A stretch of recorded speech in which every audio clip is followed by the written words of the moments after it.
കൊല്ലം കരുനാഗപ്പള്ളിയിൽ തിരുമൽ ചികിത്സയുടെ മറവിൽ യുവതിയെ പീഡിപ്പിക്കാൻ ശ്രമിച്ചയാൾ അറസ്റ്റിൽ. ചേർത്തല തുറവൂർ സ്വദേശി ചന്ദ്രബാബു എന്ന സഹലേഷ് കുമാറാണ് പിടിയിലായത്. കരുനാഗപ്പള്ളി പോലീസാണ് പ്രതിയെ പിടികൂടിയത്. ഏത് വേദനയ്ക്കും ഒറ്റ ദിവസത്തെ ചികിത്സയിൽ ഭേദം എന്ന ടാഗ്ലൈനോട് കൂടിയാണ് ഈ പറയുന്ന വൈദ്യൻ ആളുകളെ തന്റെ അടുത്തേക്ക് എത്തിച്ചത്. ഞാൻ ഗുരുക്കൾ ചന്ദ്രബാബു വൈദ്യൻ.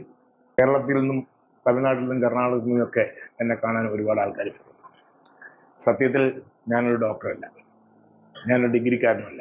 ഏത് കാലപ്പഴക്കം ചെന്ന വേദനയും ഒറ്റ ദിവസം കൊണ്ട് സുഖപ്പെടുത്തുമെന്ന പരസ്യം നൽകിയാണ് ചന്ദ്രബാബു കരുനാഗപ്പള്ളിയിലെ വീട്ടിൽ തിരുമൽ കേന്ദ്രം നടത്തിയിരുന്നത്. സോഷ്യൽ മീഡിയ പരസ്യം കണ്ടാണ് കണ്ണൂർ സ്വദേശിനി പ്രതിയെ സമീപിക്കുന്നത്. നടുവേദനയുടെ ചികിത്സയ്ക്കായി എത്തിയ യുവതിക്ക് നേരെ പ്രതി ലൈംഗികാതിക്രമം നടത്തുകയായിരുന്നു. യുവതി തനിക്ക് നേരിട്ട ദുരനുഭവം വീട്ടുകാരോട് പറഞ്ഞതിനെ തുടർന്ന് പോലീസിനെ സമീപിക്കുകയായിരുന്നു. യുവതിയുടെ വിശദമായ മൊഴി രേഖപ്പെടുത്തിയ ശേഷമാണ് കേസെടുത്തത്.